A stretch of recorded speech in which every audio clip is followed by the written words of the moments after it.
She threw my packed duffel bag at my feet and screamed that I was finally showing my true colors. Everyone thought I'd been planning to walk out on my marriage, but they had no idea I was about to walk back in with something that would change absolutely everything. Before we dive in, don't forget to subscribe, hit that like button, and drop a comment. Your support truly keeps these stories alive and growing. I never imagined my Tuesday night would start with my wife, Laura, blocking the doorway like a guard while her sister Marissa lounged downstairs, pretending she wasn't listening. The house smelled like leftover takeout and tension, the kind that makes the air feel too tight. I was tossing shirts into a bag because apparently, according to Marissa, I'd been secretly planning a new life. Some apartment hunt, some mysterious messages, none of which existed anywhere except in her imagination. But Laura wasn't interested in logic. She stood there trembling, clutching her robe, her voice cracking as she repeated her sister's lies like they were gospel. Marissa saw the texts, Adam. She saw everything, she said, pointing at my phone on the nightstand like it was a weapon aimed at her. I didn't raise my voice, didn't beg, didn't even sigh. I just zipped the bag and said, "So you believe her over me?" Not as a question, as a fact. She didn't deny it, and that silence did more damage than if she'd screamed. I slung the duffel over my shoulder and walked out of the room. The old wooden steps creaked like they were tattling on me. Downstairs, Marissa was curled up on the couch wearing a brand new designer purse like it was glued to her. She flashed a smirk the moment our eyes met. A tiny, satisfied thing, like she'd finally won a game she'd been playing by herself. "Going somewhere?" she asked. "According to you, that was the plan, right?" I said. She glanced at my phone on the counter, pretending she hadn't snooped through something that required my fingerprint. Laura appeared behind me in the hallway and said the words she thought would break me. "Just go, Adam. I can't even look at you." Fine. If she wanted quiet, I'd give her quiet. The kind that slices deeper than shouting ever could. But as I reached for the front door, a thought rolled through my mind like a loose marble. For weeks, small things hadn't added up. Missing cash from our emergency drawer, strange credit card charges, packages Laura swore she never ordered. Every time I brought it up, she brushed it aside like lint on a sleeve. So I turned and asked Marissa one simple question. "How much did you say that purse cost?" "The one you bought last week." She blinked too fast. "None of your business. Just curious," I said, then walked out into the crisp night without waiting for her answer, because I already knew she was lying. At the gas station down the road, I pulled up our bank app, something I'd been avoiding because I didn't want to see proof of whatever I suspected. And there it was. A long list of charges, boutique shops, jewelry stores, places I'd never stepped foot in. Almost all while Laura had been working double shifts. Almost all when Marissa had been between apartments and living under our roof. My pulse stayed steady, which surprised me. Instead of fury, I felt clarity. Sharp, cold, quiet clarity. I screenshotted everything, organized each charge into a folder titled Evidence, and emailed it to myself. I didn't go back home. I drove to my coworker Frank's house, where the halls smelled like fresh coffee instead of suspicion. He opened the door in pajama pants, blinking at me. "Man, what happened to you?" "Got kicked out of my own house," I said. "Need a place for a bit." He didn't ask questions. Frank's that kind of guy. The next morning, I spread 6 months of bank statements across his kitchen table. When the sun hit the paper, the highlighted lines looked like neon warnings. Charges on days when only one person had been home. Marissa. I didn't have to guess. The pattern spelled her name in bright yellow highlighter. My phone buzzed. A message from Laura. "We need to talk." I put the phone face down. There was nothing to talk about. Not yet. Instead, I opened my laptop and searched for attorneys. If Laura's sister wanted to play games, I needed someone who knew how to play for real. I left a message for a lawyer with top reviews, then went back to the statements. By noon, the total had climbed past $7,000. $7,000 stolen while the woman stealing it painted herself as my wife's savior. Another text from Laura appeared. Then another. Each one more defensive, more desperate. more shaped by Marissa's whispering poison. I didn't answer. Silence was finally working in my favor. That night, as Frank and I sat eating burgers in front of his TV, he asked, "So what's your plan?" I didn't even hesitate. "First step," I said, "get the truth. Every dollar, every lie, every timeline. Then I figure out the rest." He nodded slowly. "You're awfully calm." "I'm past being angry," I said. "Now I'm just getting ready." And that was the moment. Sitting in a quiet living room, the blue glow of the baseball game on our faces, when something shifted inside me. No shouting, no begging, no emotional explosion. Just a man who'd stopped trying to fix someone else's chaos and started preparing for something much bigger. By the next morning, I felt like a man waking up in someone else's life. One I hadn't chosen, but one I was finally ready to confront. Frank brewed coffee while I sat at his kitchen table surrounded by printed statements, receipts, screenshots, and notes scribbled in the margins. The paper trail was undeniable. Every highlighted charge pointed in one direction, and every false accusation from Marissa now looked like a smokescreen she'd thrown up to hide her own tracks. My phone buzzed again with another text from Laura. "You can't ignore me forever." I didn't respond. Not because I was being petty, but because I was collecting ammunition in complete silence. A little after 10, my phone rang with an unfamiliar number. It was the attorney, Patricia Nielsen. Her voice steady and clipped, like someone who'd been dealing with marital disasters since breakfast. After I laid out the situation, she exhaled slowly and said, "Bring everything to my office tomorrow at 10. And don't speak to your wife again until I say so." It was strange, feeling empowered by someone I'd never met. But Patricia sounded like she knew this terrain better than I did, and right now that was enough. When I hung up, I felt a pulse of something sharp and focused inside me. Not revenge, not triumph, but control. For the first time in months, I wasn't reacting. I wasn't flinching every time my phone lit up. I wasn't trying to put out fires I hadn't started. I was drawing the lines myself. By noon, after hours of digging, highlighting, and cross-referencing dates with Laura's work schedule, I had tallied over $7,000 in charges. All from days when Marissa had been home and Laura hadn't. Frank whistled as he scanned the papers. "That's not just petty theft. That's a full operation." "Yeah," I said, and she thought she'd get away with it. My phone buzzed again, this time a call from Laura. I let it ring, then listened to the voicemail. She sounded irritated, then emotional, then annoyed again, like she was flipping through moods hoping one would guilt me into responding. But the days of responding out of guilt were over. I put the phone aside and opened my laptop. Something Patricia said echoed in my mind: motives matter. So I checked Marissa's social media. Most of it was filtered selfies and inspirational quotes. But as I scrolled deeper, the cracks began to show. Casino check-in 6 weeks earlier. Another from a few months back. Then photos, tagged by friends, of Marissa in casino lounges at card tables, holding margaritas next to people I'd never seen. It didn't take a detective to connect those dots. Speaking of detectives, I reached out to another friend, Ryan, who worked in IT security. "I need a favor," I told him. "I need to know if someone's drowning in debt."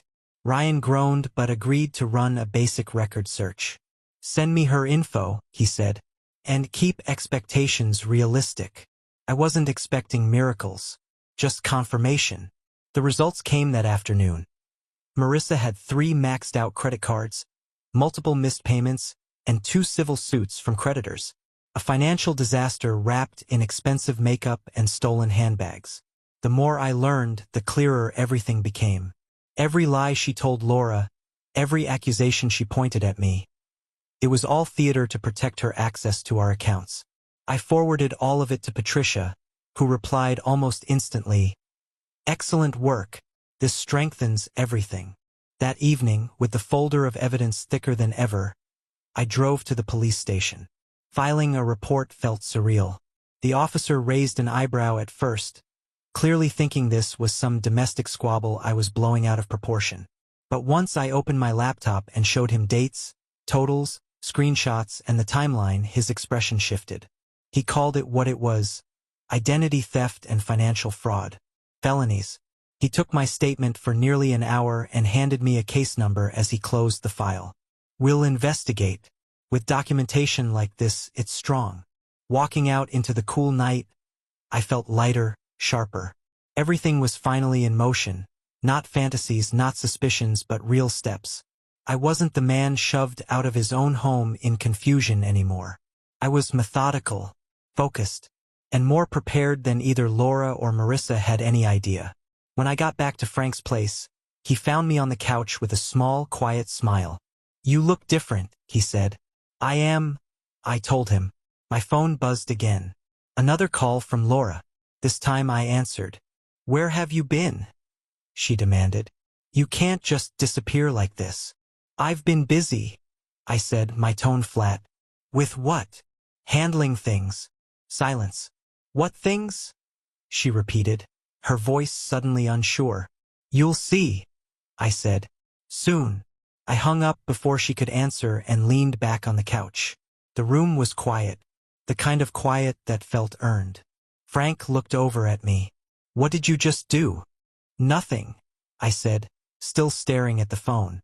"Yet." But inside, I felt something building, slow, steady, unstoppable. A momentum that wasn't rage or spite, but preparation. And preparation can be far more dangerous than anger.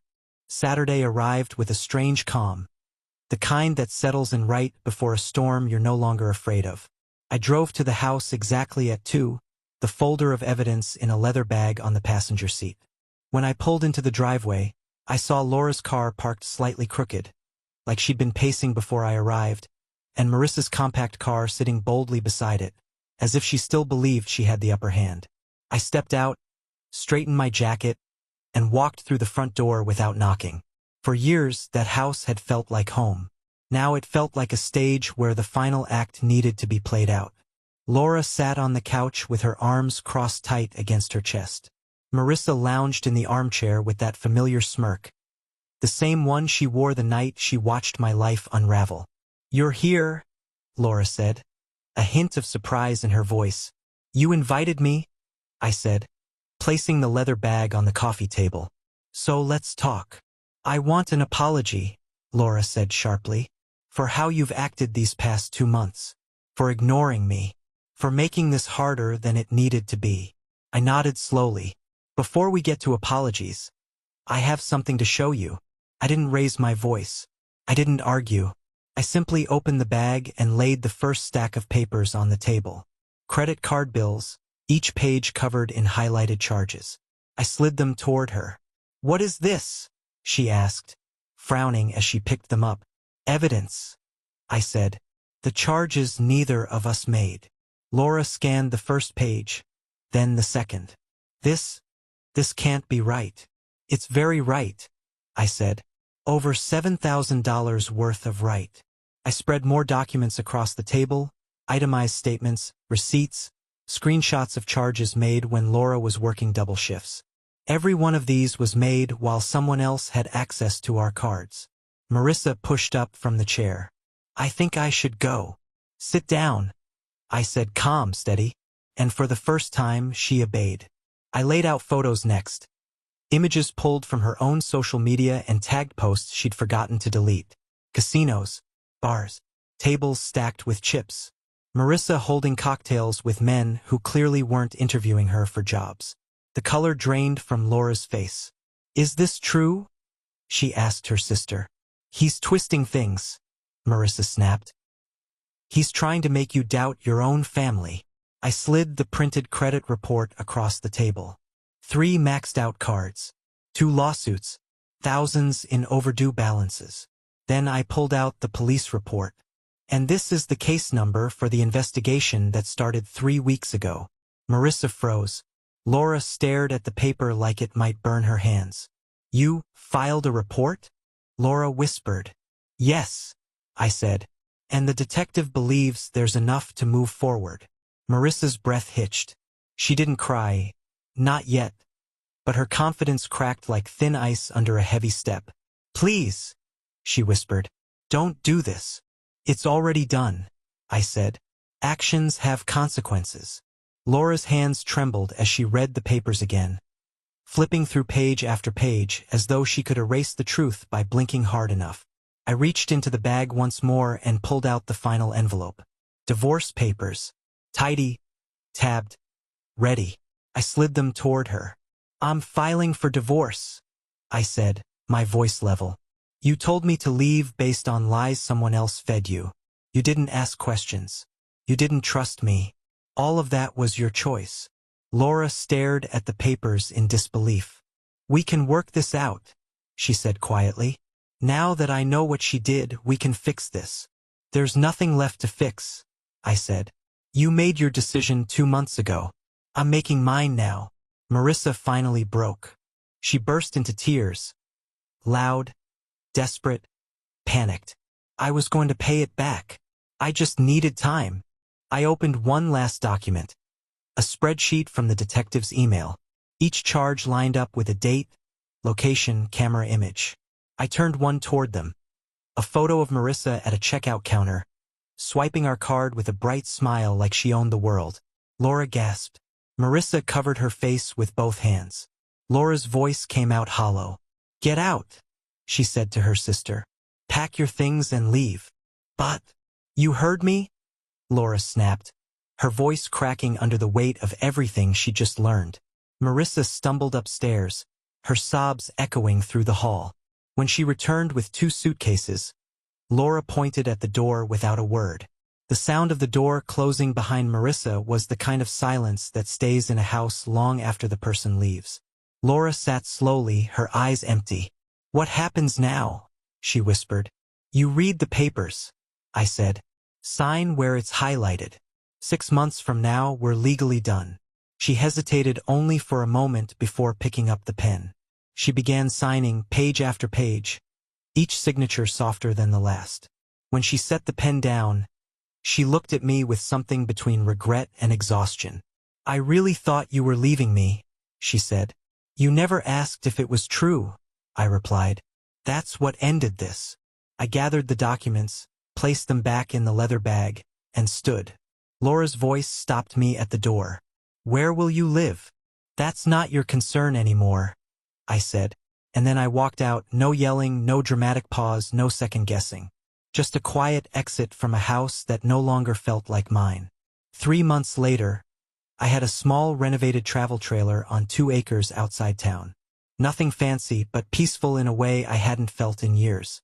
Marissa ended up serving jail time with probation and restitution. Laura moved in with her mother. They reached out through Patricia, asking if I'd reduce the restitution. I told Patricia exactly what I felt. No, actions have consequences. One evening, my buddy Frank brought beer to celebrate my new place. We sat on the deck watching the sun set behind the trees. "You ever regret any of it?" he asked. "Not once," I said. "Some things fall apart. Some things get removed. And sometimes you just have to know when to walk away." And that was the truth. No anger, no bitterness, just peace. If you enjoyed this story, make sure to subscribe, like, and leave a comment. It helps more than you know, and I'd love to share more stories with you.